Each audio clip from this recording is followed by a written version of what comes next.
Cuando hablamos de la rama ejecutiva, pues la rama ejecutiva la tenemos a nivel nacional, a nivel departamental y a nivel municipal.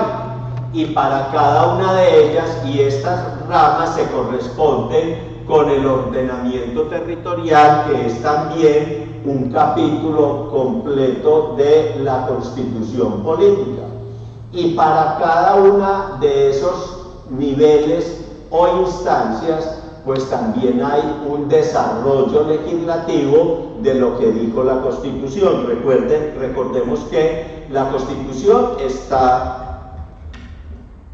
en su estructura, tiene títulos, capítulos y artículos, pero esos artículos de la Constitución, que están en 2 o 3 rengloncitos o a lo sumo en uno, tiene que tener un desarrollo legislativo. Entonces, cuando a mí me hablan del orden departamental, pues hay un desarrollo legislativo que tiene todo el compendio sobre cómo funcionan y cómo deben operar y cuáles son las competencias que tienen los departamentos como ordenamiento territorial del Estado colombiano. Y lo mismo pasa para el orden municipal. Y dentro del orden municipal, pues está concebido también los municipios que ya adquirieron la categoría de distritos por alguna condición especial.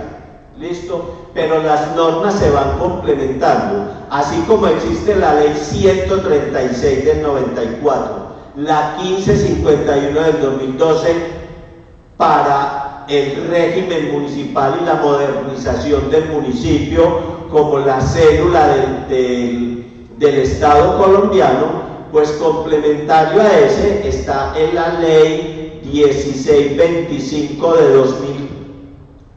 2013, creo, enseguida la busco, que hace referencia no, pero ese es de las áreas metropolitanas, no es de los distritos. Pero hay una ley que creó al Distrito de Ciencia, Tecnología e Innovación.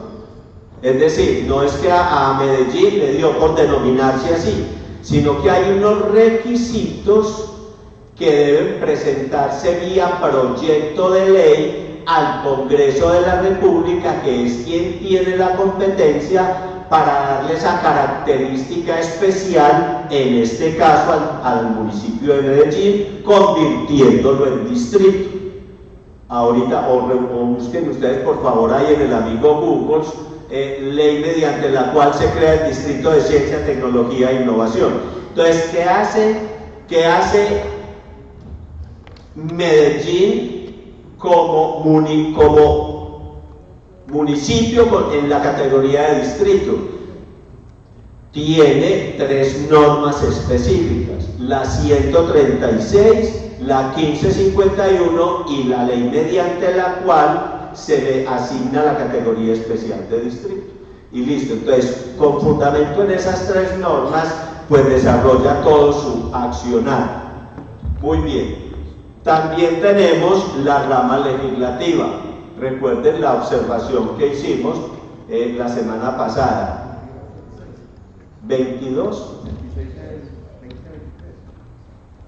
Ley 2286 del 2023, mediante la cual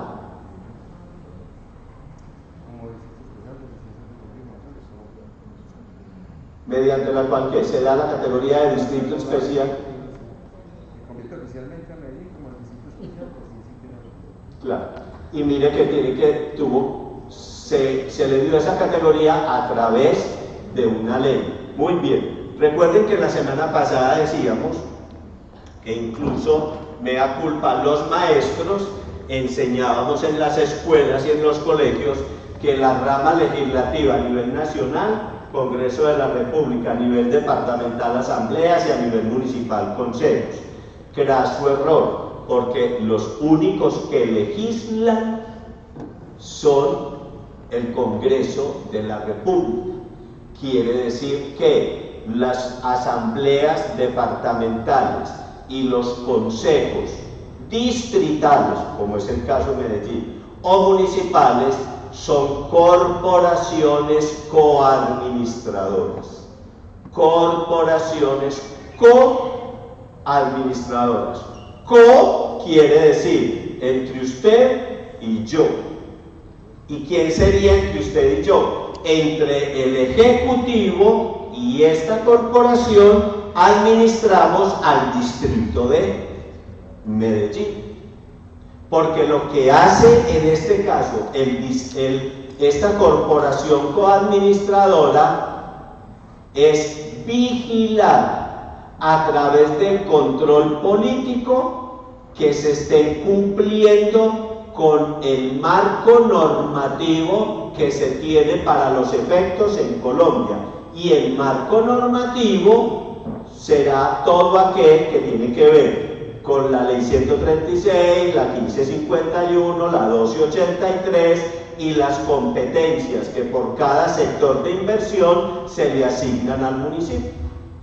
Debe haber una norma, no la conozco, pero sé que ustedes me la van a responder casi que al unísono. ¿Cuál es la norma estructurante del tema de movilidad en Colombia?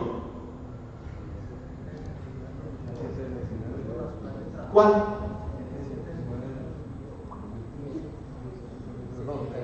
Ley 769/2002. Perfecto, claro, porque entonces allá ya llegamos a un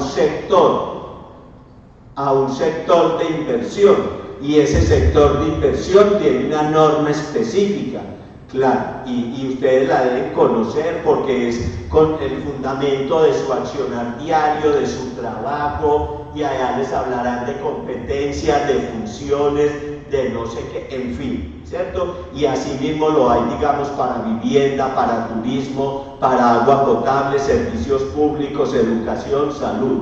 Entonces se va como desengranando todo lo que en un artículo de la Constitución, alguno de ellos dijo con respecto a lo que tiene que ver con el ordenamiento del territorio. Muy bien. Está la rama judicial. Ayer estaba escuchando por allá una ponencia de algún experto a nivel colombiano, y con respecto a la rama judicial decía: en Colombia hay mucha legislación pero poca justicia. Mucha legislación pero poca justicia, de tal suerte que si por legislación fuera, en Colombia deberíamos ser perfectos. Y justo con lo que a ustedes les corresponde, por ejemplo, de que nosotros los ciudadanos cumplamos todo el marco normativo y las reglas que tienen que ver con la movilidad. Uno cada vez siente que el irrespeto del ciudadano por la norma cada vez es menor, al punto en el taxi en el que venía desde mi lugar de residencia acá, entonces conversando con el señor, yo le decía: por mi sector, yo a veces veo que pasan esos muchachos en moto y sin casco. Pues, y no estoy hablando de algún barrio subnormal donde uno diría que es que la autoridad no llega o que no hay presencia del Estado, porque tendemos a decir, ante la ausencia del Estado, indiferencia frente a la norma, pero no, pues tampoco vivo en un punto donde no. Y uno ve, y entonces el señor me decía: no señor, a veces puede ser en el centro de la ciudad, y uno también alcanza a ver que pasa algo sin casco. Pero entonces también le decía yo, y lo que pasa con eso es que a veces se va desvaneciendo tanto la autoridad, por múltiples razones, se va desvaneciendo tanto que ni el burro arrea ni el rebo alcanza. Entonces lo que vamos entrando es en un estado anarquista, donde cada uno hacemos lo que se nos venga en gana, y eso lo que genera es un desorden. Incluso a raíz de lo que en estos días el presidente de la República decía con respecto al escudo de Colombia: orden justo. Orden justo, ¿cierto? Entonces quedan un poco le queda a uno como ciudadano de a pie muchas dudas con respecto a eso, porque uno va encontrando que más que un orden justo, lo que hay es un desorden. lo que hay es un caos. Es decir, a la palabra orden no hay que ponerle apellido. El orden es orden y punto. Puede ser en lo más elemental, en la cocina, y permítanme los ejemplos. Yo siempre como maestro y escuelero, pues es que los calzoncillos no se guardan en la nevera, póngale orden. Pues como cosas de ese tipo. Venga, es que el papel higiénico no está sobre el televisor, vaya hielo para el baño. Pues cosas tan elementales como esas, ¿cierto? El orden, pero el orden no es porque sea la autoridad, no, sino porque el orden es eso, no hay que ponerle apellido. No hay que ponerle apellido. El orden no es ni justo ni injusto. Desde que haya un marco normativo, el orden es solo uno y punto.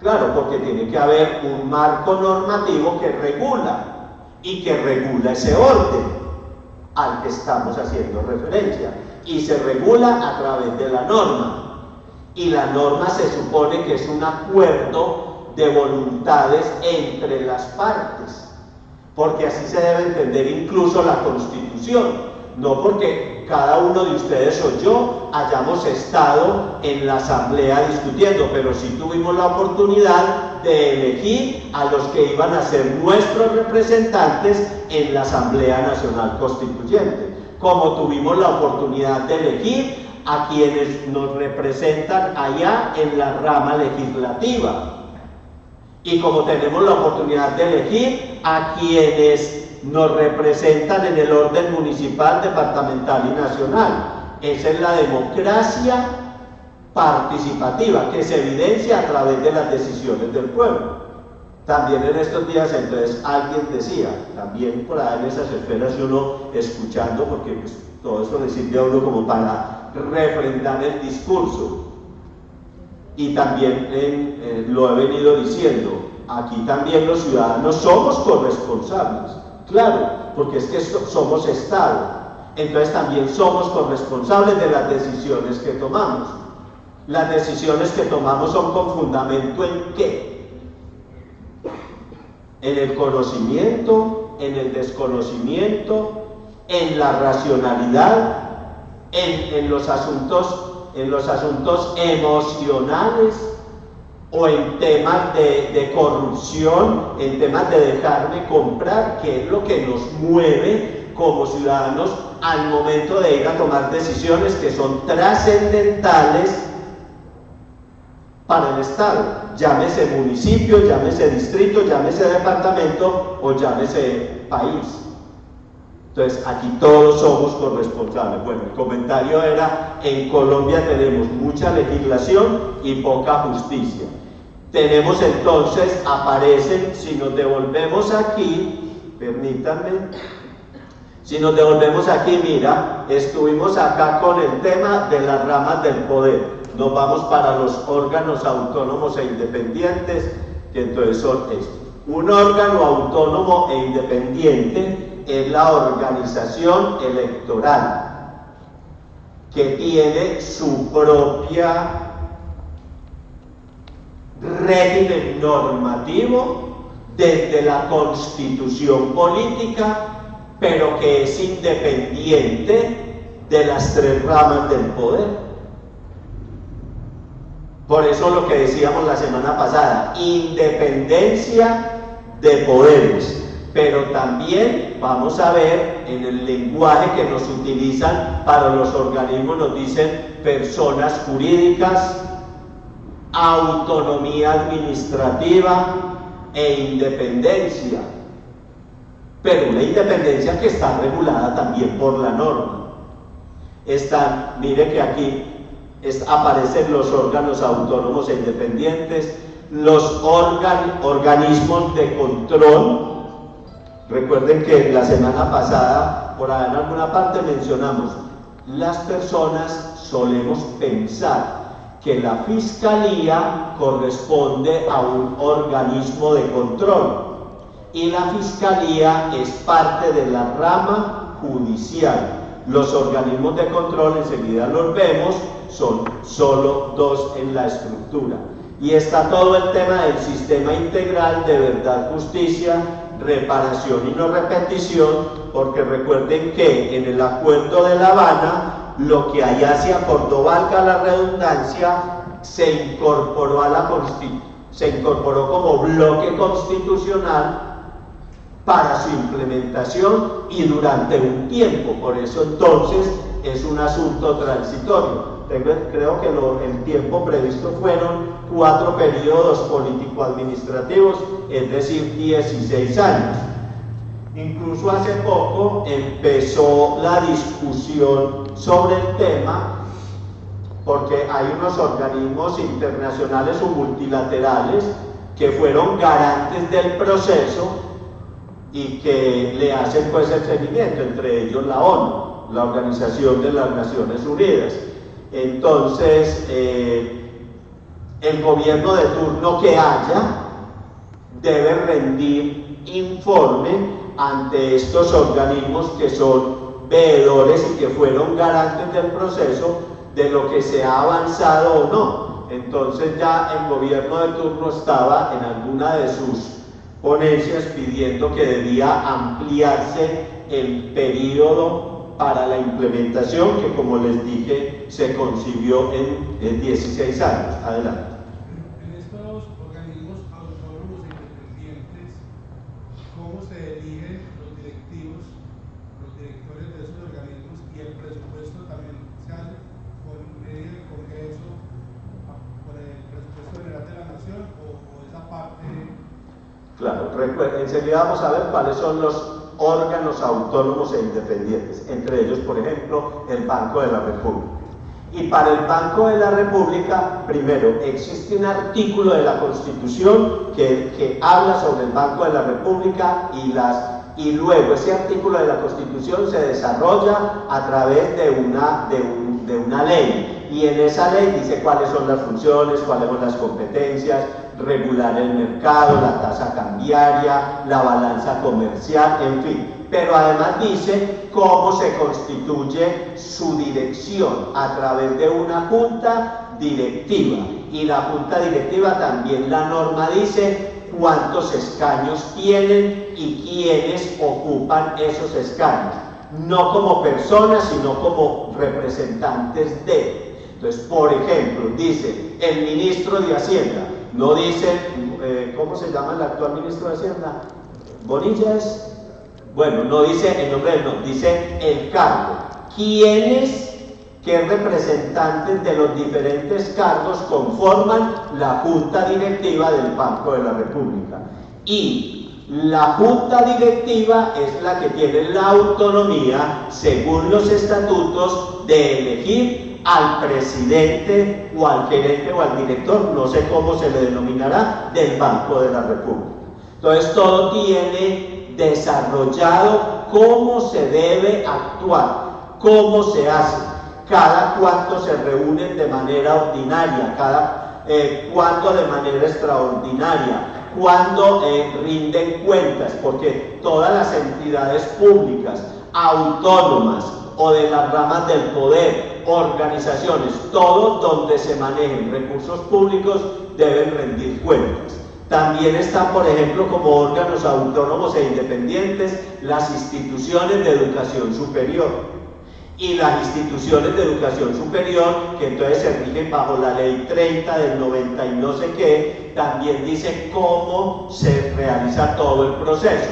Y eso que usted está diciendo sobre quién elige, cuándo elige, la última universidad en la que eligieron al rector fue la Nacional, que andan por ahí todavía en discusiones y en demandas porque no se surtió el debido proceso. Entonces, por ejemplo, un miembro de la junta directiva de cada una de las IES, instituciones de educación superior, siempre será el ministro de Educación, siempre será quien ocupe un escaño, uno, de la junta directiva de cada una de las instituciones. Bueno, y puede que esté el del ICFES, y puede que esté el del ICCTES, y puede que esté el director del DNP, Departamento Nacional de Planeación, y puede que estén dos docentes representantes de él, y puede que haya un exalumno, puede que haya, entonces ya está dicho cómo se conforma. Y el patrimonio, también la norma define cómo se hace efectivo el patrimonio para que cada una de estas órganos autónomos e independientes funcione. También está, por ejemplo, el caso de las CAR, Corporaciones Autónomas Regionales, que son autoridad ambiental y que se rigen por la Ley 99 del 93, que es la ley de toda la política ambiental, Sistema Nacional Ambiental. Entonces, para cada uno, enseguida vamos a ver la lista de los órganos autónomos, y cada uno tiene su propio marco normativo, pero que sale desde la Constitución, y que hasta el momento en el que dice a través de algún acto administrativo cómo se adelanta cada uno de los procesos. Y como, por ejemplo, en la Universidad de Antioquia hay una junta directiva, y dentro de esa junta directiva tiene asiento quien sea el representante de la persona jurídica, que es Departamento de Antioquia, para el caso del gobernador. Entonces esa junta directiva es quien elige al rector, pero también hay un proceso democrático para esa elección, y es que se pueden postular o los pueden postular. Entonces, digamos, también no es que la elección se haga de la nada, sino que también hay una posibilidad de que las diferentes instancias postulen, o cualquier ciudadano también se postule. Entonces ya lo que hace la junta directiva es analizar esas hojas de vida, ese historial y todo ese asunto. Entonces, digamos que la filigrana que se tiene para cada una de las entidades del Estado, independiente su naturaleza jurídica, la naturaleza jurídica, algunas tienen que ver con lo ambiental, otras con lo de servicios públicos, otras con la educación, otras con la protección a la primera infancia, como es en el caso del ICBF, en fin. Para cada una existe todo su marco normativo que se desprende desde la Constitución. ¿Listo? Más o menos ahí. Recuerden que aquí no vamos a hacer un tratado, y no me corche. Muy bien. Avanzamos aquí. A ver. Miran esta. Voy a ver si aquí. No me lo trae. Enseguida. Miren que aquí, por ejemplo, nos están diciendo que se denominan órganos autónomos e independientes todos estos, mientras que en este pantallazo nos decían que los órganos autónomos e independientes eran unos, que enseguida vamos a ver cuáles son, mientras que en la que les acabo de mostrar nos dice que cada una de estas es un órgano autónomo e independiente. Entonces, es una manera de analizarlo, de mirar, pero no hay problema. Vamos a mirar. Un órgano autónomo e independiente, entonces, es la organización electoral. Y esa organización electoral, a su vez, tiene un Consejo Nacional y la Registraduría Nacional. Y mira, en el Consejo Nacional es donde está dicho, y en el link que les entrego ahorita sobre la estructura del Estado de la función pública, eso nos permite hasta descargar todos los archivos, todos, sobre cada una de estas entidades e instituciones. Y ahí está el objeto, el marco normativo, las funciones, la composición, ahí está todo, con el ejercicio que hagamos a la tarde. Y que lo que no alcancemos a revisar y hacer acá, pues, les queda ese link, ¿cierto?, para que sigan revisando la literatura y con más detalle. Muy bien. Entonces, la organización electoral, desde esta estructura, es un órgano autónomo e independiente. Los órganos de control, obviamente, también son autónomos e independientes. ¿Cuáles son los órganos de control? El Ministerio Público. Ministerio Público. Y mire cómo se desagrega el Ministerio Público. En Procuraduría General de la Nación, en Defensoría del Pueblo, la semana pasada, la Cámara eligió nueva defensora del pueblo, porque la Constitución así lo contempla. Contempla que para el cargo de defensor o defensora del pueblo es una competencia de la Cámara de Representantes mediante la terna que le presenta el Ejecutivo y que tiene unos tiempos, unos plazos, y que de ahí ellos estudian y eso. En fin, ese proceso se surtió la semana pasada en la Cámara de Representantes. Y está, miren que en los municipios y distritos las personerías son Ministerio Público. Y es el Ministerio Público, lo verán a la tarde cuando hagamos un ejercicio, tiene que ver con toda la parte revisar que se cumpla por cada uno de los representantes de las entidades con todo su equipo de trabajo, en ese caso ustedes también, la función administrativa, que se cumpla la función administrativa. Y para que haya función administrativa debe haber función pública, que es lo que vamos a ver en el momento en que nos corresponda, o al finalizar la mañana o al finalizar la tarde. Entonces, el Ministerio Público está atento a que cualquier servidor público cumpla con sus obligaciones conforme al marco normativo. Y cuando no se cumplen con las funciones administrativas, eso permite abrir una investigación, así sea preliminar, disciplinaria. Ellos solo tienen la competencia en el marco disciplinario.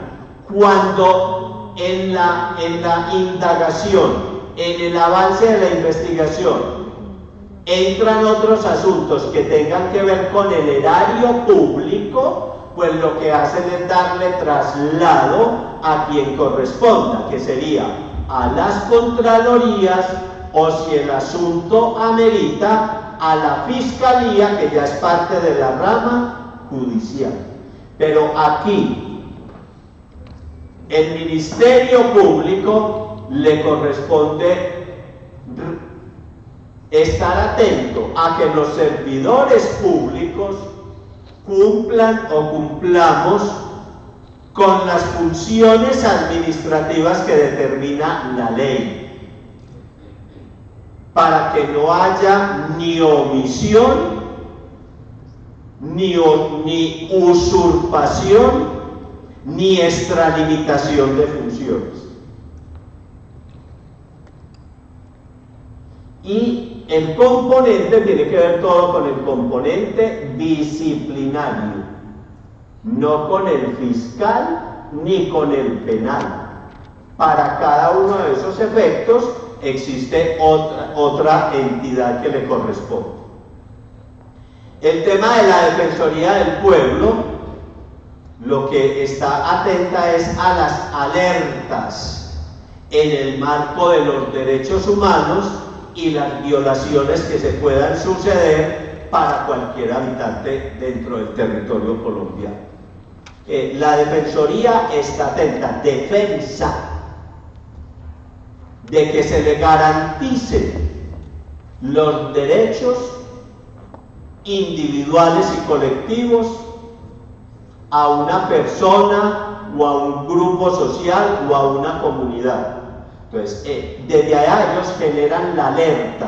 Por ejemplo, la última alerta que generó la Defensoría del Pueblo fue por el paro armado del ELN en alguna subregión del departamento del Chocó, porque tenían confinadas a yo no sé cuántas personas, de cuántas veredas, de cuántos municipios, del Bajo Baudó, del Bajo Atrato o no sé qué. Generan la alerta. ¿Para qué? Para que las entidades que les corresponda entren a resolver. En este caso, las fuerzas militares, las fuerzas armadas, los diferentes consejos municipales, las alcaldías, la presidencia de la república, es decir, a quienes les corresponda. Entonces ellos lo que generan están atentos con todo el comportamiento que altere la paz, la convivencia y la tranquilidad en cualquier parte del territorio colombiano, y generan la alerta. Y se puede conocer sobre esto a través de una página de la Defensoría del Pueblo, consultando las alertas tempranas de la Defensoría, y ahí podemos hacerle seguimiento a qué alertas se han generado, y si esas alertas se corresponden de pronto con lo que los noticieros en el día a día nos van entregando, o con lo que está pasando con, digamos, con el desabastecimiento de alguna población, o con esto cuando se llevan los menores de edad, ¿cierto?, a las filas de cualquiera de esos grupos. También en temas de salud, no solamente de orden público, alertas en temas de salud porque no tienen los recursos, porque no se atendió oportunamente. Muy bien. Pero también otro órgano de control es la Contraloría General de la República.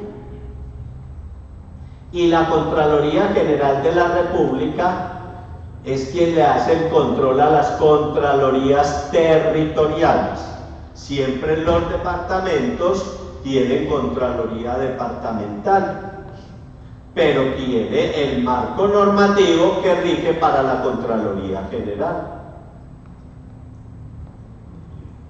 Y también hay municipios o distritos que tienen Contraloría Municipal.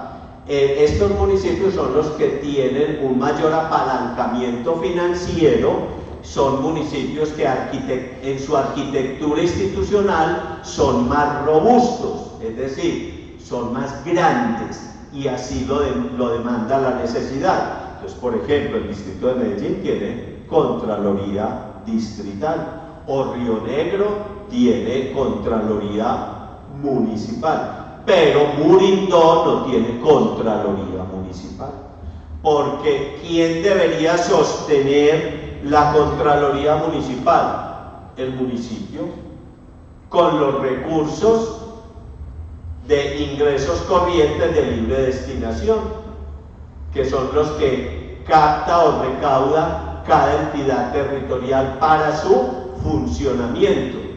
Recuerden que todo lo que tenga que ver con funcionamiento dentro del ordenamiento territorial que le corresponda es responsabilidad de esa entidad territorial, a través de una fuente de recursos que se llaman ICLD, Ingresos Corrientes de Libre Destinación, donde hay sobre todo dos fuentes de ingresos, sobre todo, para todos los municipios. Una, impuesto predial, y la otra, industria y comercio. Esas son las dos fuentes que mayoritariamente alimentan esa fuente de recursos que se llama ICLD, Ingresos Corrientes de Libre Destinación. Y con eso debe subsistir una entidad territorial.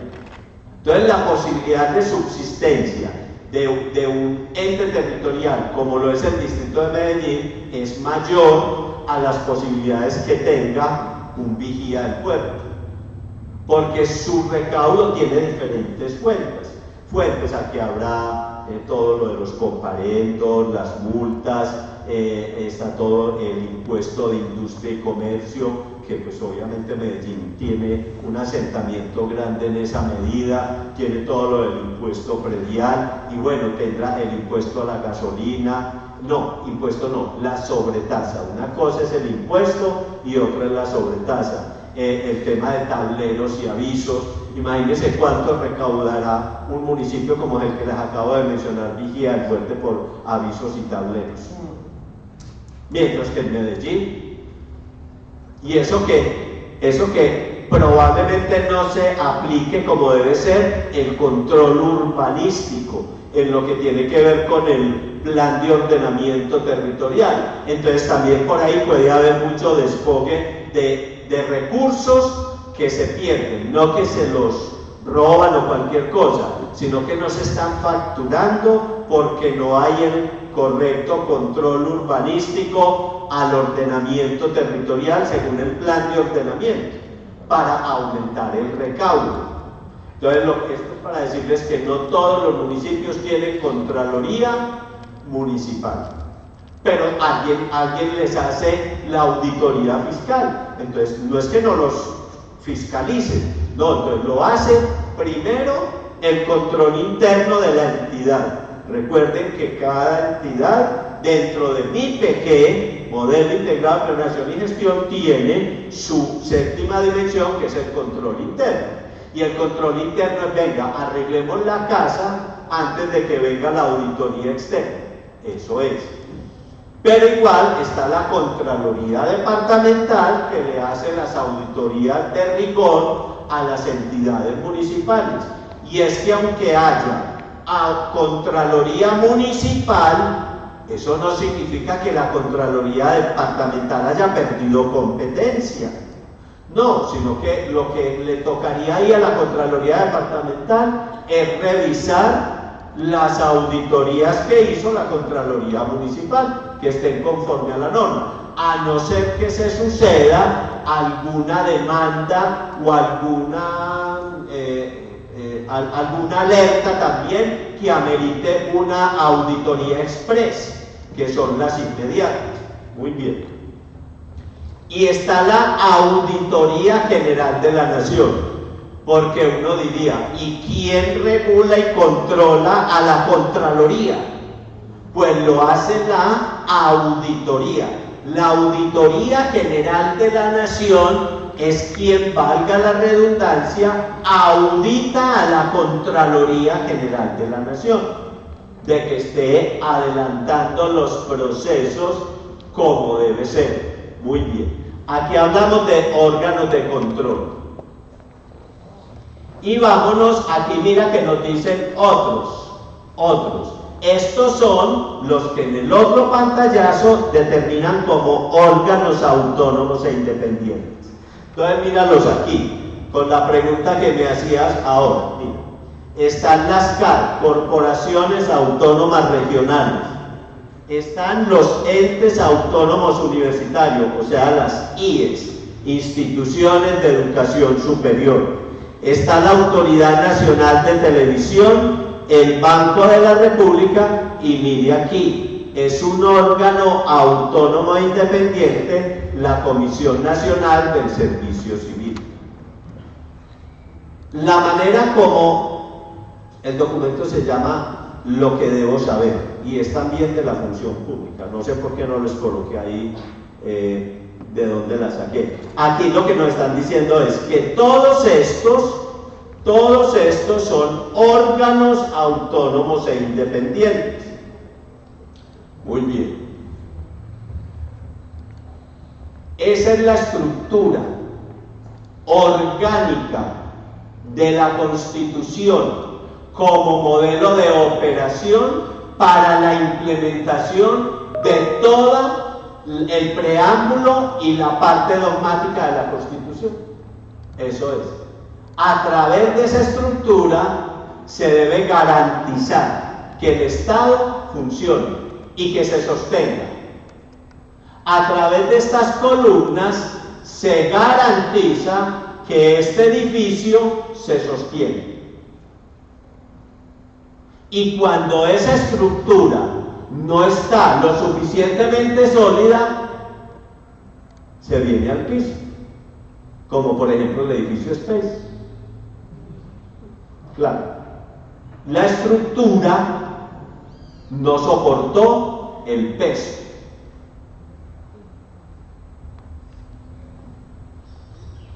Entonces todo esto tiene que ver incluso con lo que nos pasa ahorita, no a nosotros, a los hermanos venezolanos.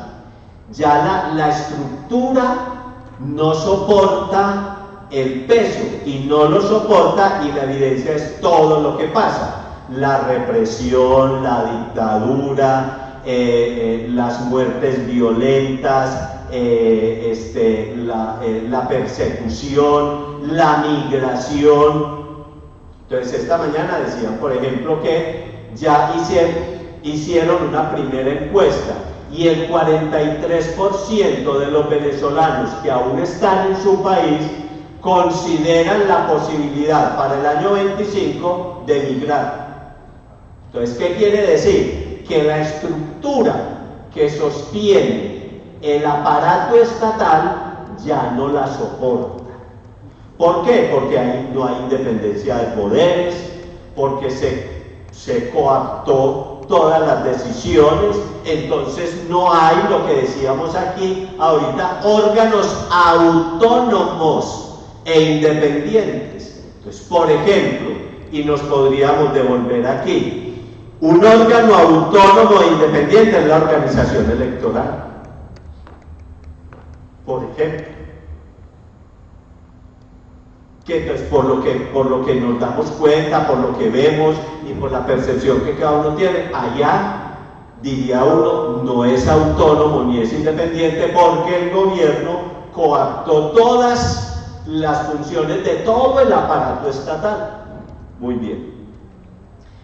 En una de las primeras diapositivas decíamos que toda la estructura del Estado estaba determinada en el título quinto, Organización del Estado, desde el artículo 113 al 121-22. Muy bien, vamos a verlos uno a uno. Entonces dice, y esto ya es solamente para que miremos que lo que nos muestra la gráfica de la estructura del Estado se corresponde con cada uno de los artículos que allá nos menciona, simplemente para verificar eso. En el artículo 113 nos hablan de las tres ramas del poder, ya lo dijimos. ¿Listo? En el 114 nos dice que le corresponde a la rama legislativa. No más. El 115 que le corresponde al Ejecutivo a nivel nacional. El 116 que le corresponde a la rama judicial. Y nos mencionan que la rama judicial a su vez se desagrega en varias instancias. La rama judicial es una, ahorita veremos una gráfica, un pantallacito donde nos muestran cómo se constituye, es decir, también la rama judicial es una, como un todo, pero tiene unas partes, y esas partes es Corte Suprema, Corte Constitucional, Corte Suprema de Justicia, Consejo de Estado, Comisión Nacional de Disciplina Judicial, la Fiscalía General de la Nación, los tribunales y los jueces. Todos administran justicia y también lo hace la justicia penal militar. El 117 nos habla de los órganos de control. Aquí nos dice el Ministerio Público y la Contraloría. Muy bien, que lo acabamos de ver. El 118 nos habla específicamente del Ministerio Público. Mire aquí, le corresponde la guarda y la promoción de los derechos humanos y la protección del interés público y la vigilancia de la conducta oficial de quienes desempeñan funciones públicas. La conducta, el comportamiento de ustedes y el mío, por ser servidores públicos. El 119 ya no nos habla del Ministerio Público, sino de la Contraloría, que lo vimos como órgano de control. Y miren, lo que ellos vigilan es la gestión fiscal. La gestión fiscal. En lo que no solamente tiene que ver que se administren los recursos como debe ser, sino que cada entidad territorial, en este caso cada municipio, vaya ganando independencia frente al Estado superior, que sería el departamento o la nación, porque hay muchos municipios que no avanzan, y no avanzan porque hay situaciones que se vuelven, hay situaciones que la ley lo ordena, que socialmente se vuelven, no dan votos, para decirlo directamente. Por ejemplo, el tema de la actualización catastral. La norma dice que se autoriza a las entidades territoriales, en este caso a los municipios y distritos, para realizar la actualización catastral mínimo cada 5 años. ¿Por qué? La actualización catastral tiene que ver con el ordenamiento territorial, pero también con la posibilidad fiscal, porque no es lo mismo en un barrio las construcciones de hoy a las que habrá en el 2030. Recuerden que muchas veces una casita de una esquina la derrumban para construir un edificio de 10, 15, 20 pisos. Entonces ahí debe haber mayor rédito también. ¿Está teniendo el particular, el privado, el dueño mayores posibilidades financieras? Sí, así se haya endeudado con el banco, pero eso también debe trasladarse a las posibilidades municipales en términos de captación de impuestos. Entonces la gestión fiscal no solamente tiene que ver con que se administren los recursos conforme a la norma, sino que también las entidades territoriales vayan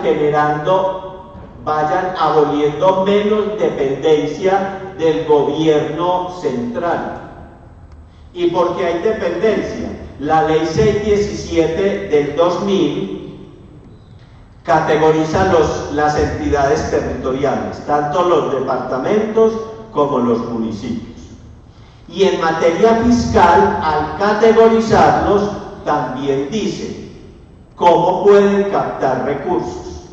Y de esos recursos que captan, hasta cuánto puede utilizar en su funcionamiento. Entonces, si un municipio no hace esfuerzos para captar mayores recursos, pues todos los años no va a ser capaz de vivir con lo mismo que vivía hace 5, 10, 15, 20 años. Entonces lo que es, por ejemplo, la actualización catastral, el control urbanístico, se me va a olvidar, la estratificación social, hay que estarla actualizando. Uno se encuentra en algún municipio que la estratificación social es del año 1995 y estamos en el 24. Y puede ser que una familia que en el 95 era de estrato 1, ya sean del 2 o del 3. Y ¿cómo? Dependiendo de eso, le da la categoría del municipio. No, la estratificación no genera ningún enlace directo con la categoría del municipio. A los municipios se les categoriza dependiendo del número de salarios mínimos legales vigentes que capta vía impuestos. La categorización, interesante la pregunta, la categorización de los municipios depende del número de salarios mínimos legales vigentes que recauda cada municipio como recursos propios, pero también se combina con el número de población. Y hay una manera de definir si la población está por debajo de lo que dice la norma, pero los ingresos corrientes están por encima. Entonces la definición se toma a partir de los ingresos, de lo que capta por ingresos corrientes, el número de salarios mínimos legales vigentes, que esa es siempre como la medida para muchas situaciones que se toman. Entonces, la situación, ¿por qué? Porque recuerden que en Colombia, y eso no está mal, se subsidia a las clases menos favorecidas. no pagan lo mismo por metro cúbico de agua en Medellín, el estrato 1 que el estrato 6, aunque la calidad sea la misma. No es que le estén entregando de menor calidad, pero ¿por qué? Porque se subsidia. Los estratos altos subsidian a los estratos bajos. Pero vaya situación. Hace por ahí unos 5 años la Universidad Nacional hizo una investigación sobre el consumo de agua. Y los estratos que más consumen son los bajos. Pero también tiene una explicación un poco, pues es que les vale menos el metro cúbico, es decir, cada 1000 litros de agua para ellos vale menos. Pero bueno, aquí lo que les quiero decir es, hay que hacer actualización de la estratificación sociodemográfica de la población que está asentada en el territorio. No hay que hacerla cada año, cada 2 años, pero en 20 años una familia así pudo haber pasado de estrato 1 a estrato 3, porque su hijo mayor ya es profesional, porque mejoraron la vivienda, porque ya el baño y la cocina están enchapados, porque en familia ya no es un solo salario mínimo que era el del papá, sino que transcurridos 20 años ya hay 3 salarios mínimos legales vigentes, el mismo del papá, pero los 2 hijos mayores. Entonces todo eso va sumando para el tema de la estratificación. Entonces, mientras menos población tengamos en los estratos bajos, menos subsidios hay que entregar. Y cuando hay que entregar menos subsidios, no es que no se vaya a hacer nada con ese dinero. Ese dinero queda para inversión social, ¿cierto? Entonces, ¿cómo vamos jugando con el presupuesto municipal? Jugando en el buen sentido. Entonces lo que les decía es que muchos municipios no actualizan estos instrumentos de planeación para el desarrollo, porque claro, a una comunidad se le dice, ustedes imaginan un candidato diciendo, en mi periodo de gobierno realizaré la actualización catastral. No van a votar por él. Pero es un deber. Es decir, a ustedes les gusta que cada año les incrementen el salario, a mí también. Entonces un municipio también debe incrementar sus ingresos. Y una manera de incrementar sus ingresos es actualizando la estratificación social. Una. La otra, actualizando su base catastral. La otra, actualizando su estatuto orgánico de presupuesto. El estatuto orgánico de presupuesto. Uno se encuentra municipios, por ejemplo, donde una familia paga por una finca de 30 hectáreas, pues que no es una extensión, paga 5.000 pesos anuales de catastro.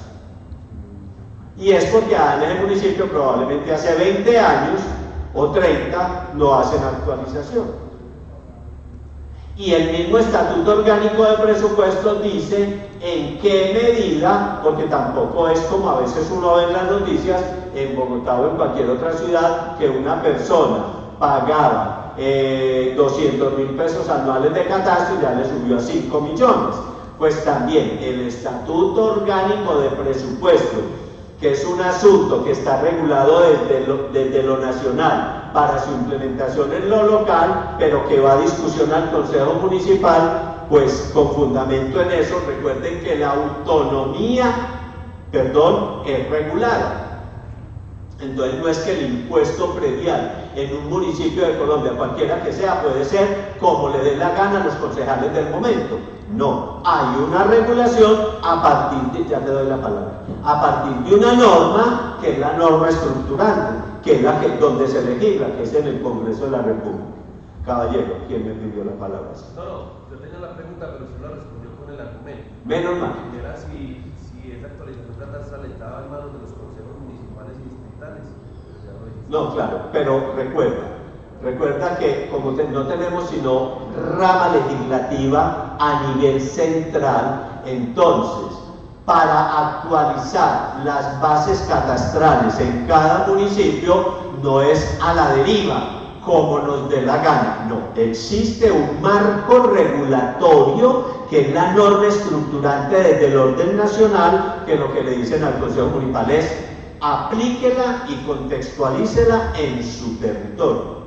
Y la otra cosa es que hace 30 años no hacemos actualización catastral, entonces yo puedo incrementar el 500%. No, la norma también dice en qué porcentaje entre la una y la otra se podrá. Y como les dije ahorita, no se puede hacer anualmente. La norma dice, no recuerdo cuál es la ley, que se puede hacer se debe hacer mínimo cada 5 años.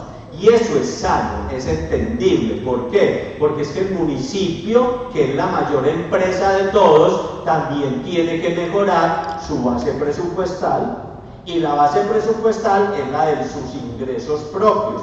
Recuerda, aquí hay varias fuentes de ingresos. Entonces tenemos ingresos por regalías, tenemos ingresos del Sistema General de Participaciones, tenemos ingresos por cofinanciación, pero para el funcionamiento de la alcaldía del distrito de Medellín, ahí no aplican las regalías, no aplica el Sistema General de Participaciones, no aplica la cofinanciación con otras fuentes de nivel internacional, aplica solamente los ingresos propios. Y una fuente de ingresos propios, les decía ahorita, es el catastro, porque cada uno, por cada pedacito de tierra, de suelo que tenemos, le pagamos un impuesto a la entidad. ¿La industria y comercio también le entra ahí? Claro, industria y comercio. Está definido la sobretasa a la gasolina, el rodamiento, el impuesto al cigarrillo, todo esto en los municipios donde hay planta de sacrificio, el sacrificio de ganado mayor y ganado menor, que obvio tienen una infraestructura, tienen una planta de sacrificio, y hay que hacer todo el tema del registro de marcas, el ICA, todo eso son fuentes, pero a veces son mínimas lo que se ingresa por esos conceptos. Las dos más fuertes en cualquier municipio, sea Medellín o sea Murindó, es impuesto predial e industria y comercio. Esas son las dos más fuertes, incluso sobre las cuales se realizan estudios para temas de rediseño institucional. Iba a decir Sí, profesor, me causa una inquietud por un problema que hay en el oriente, o en la empresa de los DC, que decía que él con todas las tierras que tiene no sabe absolutamente. Sí, Pero, lo escuché con el Peñón. exactamente. Entonces hago la pregunta, ¿eso al no pagar es porque se está haciendo regalías o porque qué?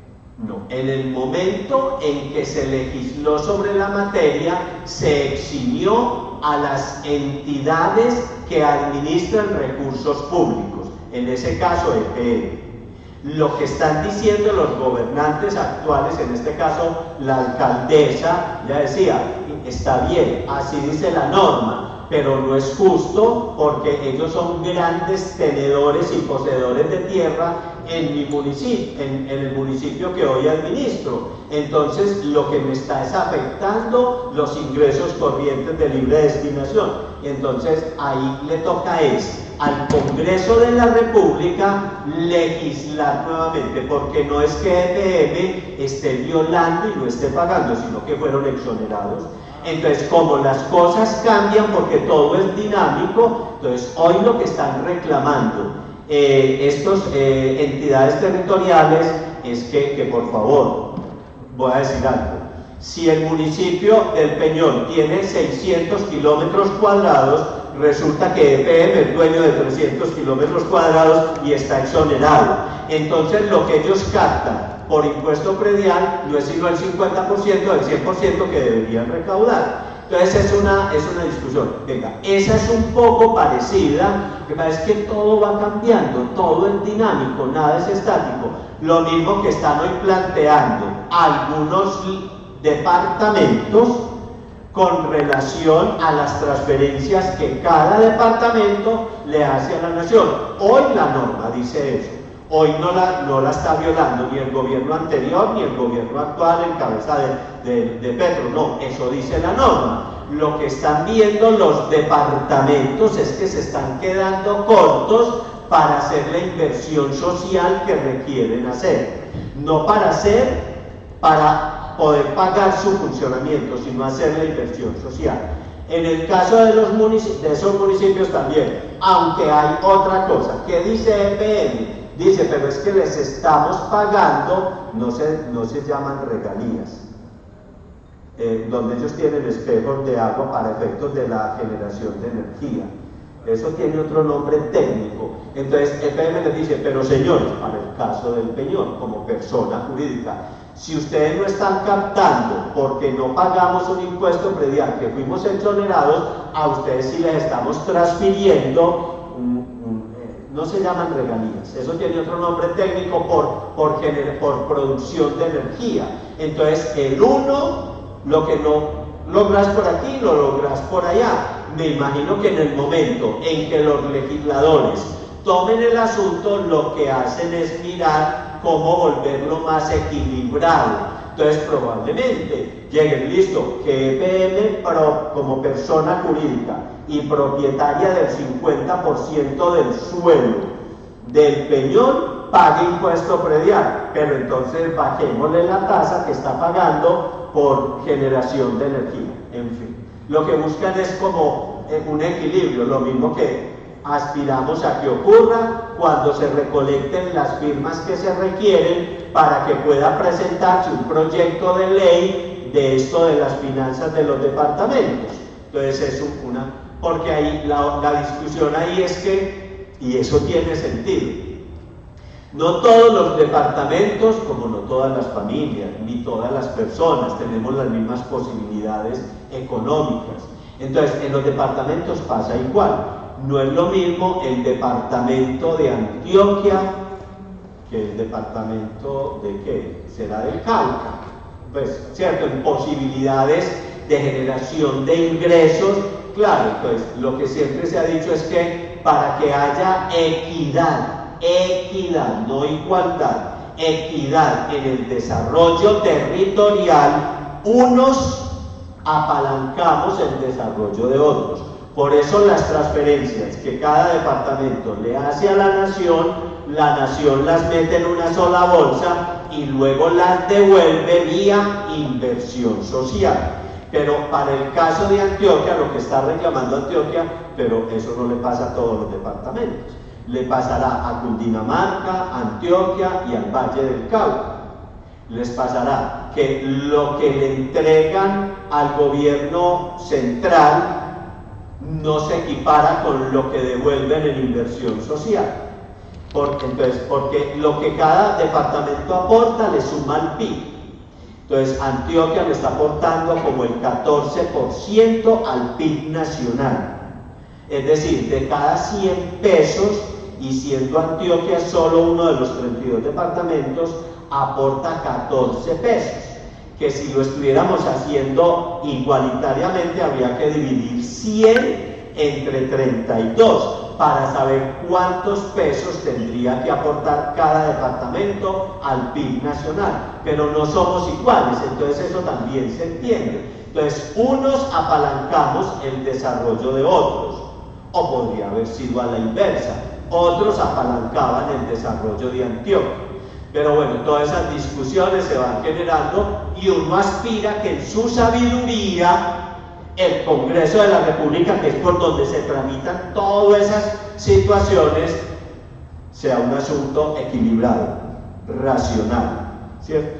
Entonces ahí, claro, ¿cómo va a entrar a defender una propuesta de esas un municipio entonces como el Cauca? No sé si el Cauca sea muy rico, allá es un territorio ampliamente indígena, es decir, con territorios de resguardo. Bueno, en fin, no sabría, pero eso es lo que se está reclamando y lo mismo pasa en ese caso. Muy bien, nos quedamos ahí porque estábamos hablando de la Contraloría y nos fuimos a hablar también de los recursos que debe generar cada entidad territorial, sea municipio, distrito o departamento. Muy bien, el artículo 120 habla de la organización electoral y el 121, ninguna autoridad del Estado podrá ejercer funciones distintas a las que le atribuye la Constitución y la ley. Por eso es que por ahí hubo un momento en el que un fiscal le dijo a la autoridad nacional, ojo, no usurpe funciones, ni crea que como presidente usted es la autoridad en todas. ¿Por qué? Porque son órganos autónomos e independientes. ¿A qué hora nos vamos a dar el premio? Ya. No, pero es que empezamos a las 9. No habíamos empezado a las 9.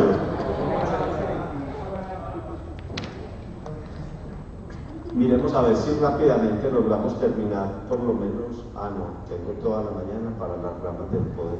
Bueno, hagámoslo pues. Entonces, es que estaba viendo que lo importante es que me alcance el tiempo. Faltan 10 para las 10. A las 10:15, 10:20, más o menos. Listo. Bueno, buen provecho.